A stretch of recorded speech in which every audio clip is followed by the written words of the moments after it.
What's up mga kaibigan, kakain na naman ang tanghalian ang nagtitipid na manggawa sa Pilipinas mga kaibigan. Mga batang 90s mga kaibigan, ito ang dating espesyal na pasalubong. Ngayon, uulamin natin mga kaibigan. Diba? Mga batang 90s talagang alam to, masarap na masarap. Pero alam lang nila pang merienda to at madalas pasalubong. Pero ako mga kaibigan, dahil ako ay nagtitipid, inuulam ko to mga kaibigan. Ang sarap nito yung ulam, siopaw. Sarap. May itlog nito mga kaibigan. Saka ang karne nito mga kaibigan ay pusa. Masarap to. Sarap. Karning pusa ba ang laman talaga nito mga kaibigan? Parang hindi naman. Ang sarap nga eh. Parang karning dinosaur eh. The best tong iulam mga kaibigan. Kaya no? May itlog pa yun mga kaibigan. Kaya pwede itong ulam, may itlog eh.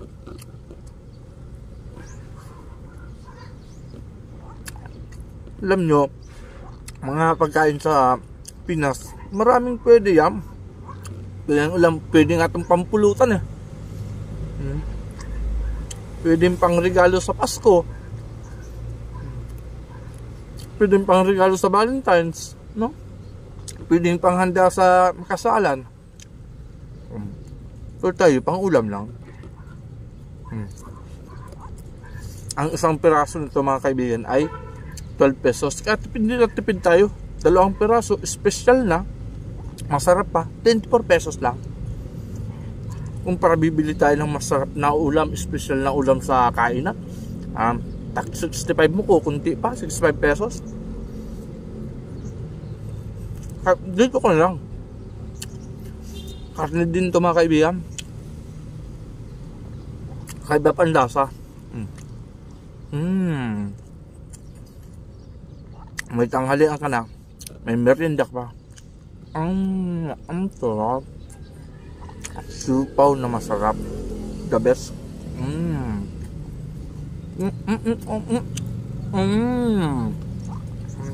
siopaw. Masarap talaga mga kaibigan ni ulam, promise. Alam ko curious kayo mga kaibigan. I-try nyo na para malaman nyo kung gaano kasarap. Baka araw-arawin nyo ito mga kaibigan. Huwag naman araw-arawin siopaw. Pero importante mga kaibigan, i-try nyo. Para hindi kayo makwentuhan. Kasi mukhang hindi kayo naniniwala sa kwento ko eh. Masarap. Lumak.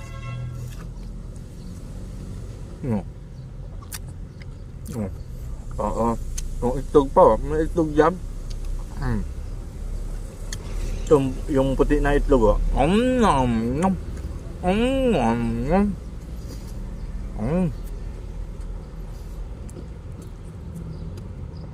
Busog na busog tayo nito mga kaibigan. Kasi may kanin, may tinapay, siopaw. Dabis. May itlog, pampabilog.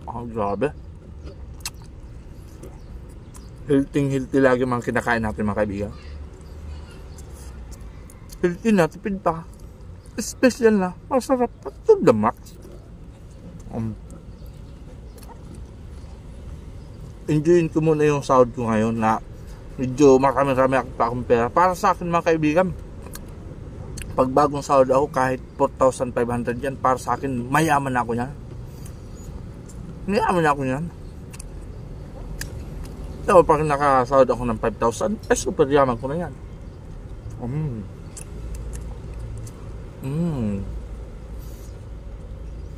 Ang sarap.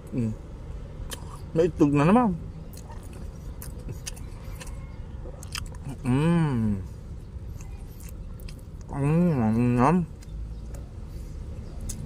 Ano?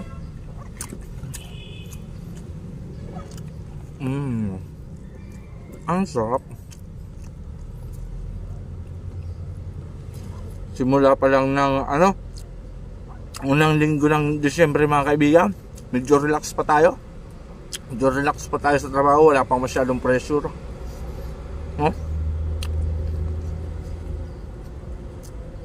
Pero kahit na-pressure tayo minsan sa trabaho, lagi tayong ganado kumain. Kailangan nyo ng katawan.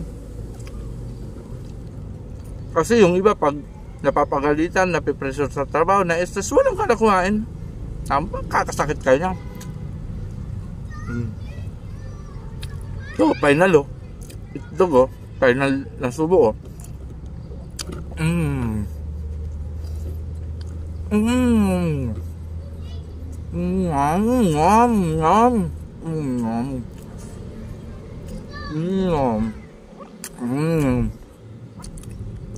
Busog na naman ang overwork Pilipino sa Pinas, mga kaibigan. Maraming salamat pa rin sa mga sumusuporta at nanonood sa ating video. Hanggang sa muli, mga kaibigan.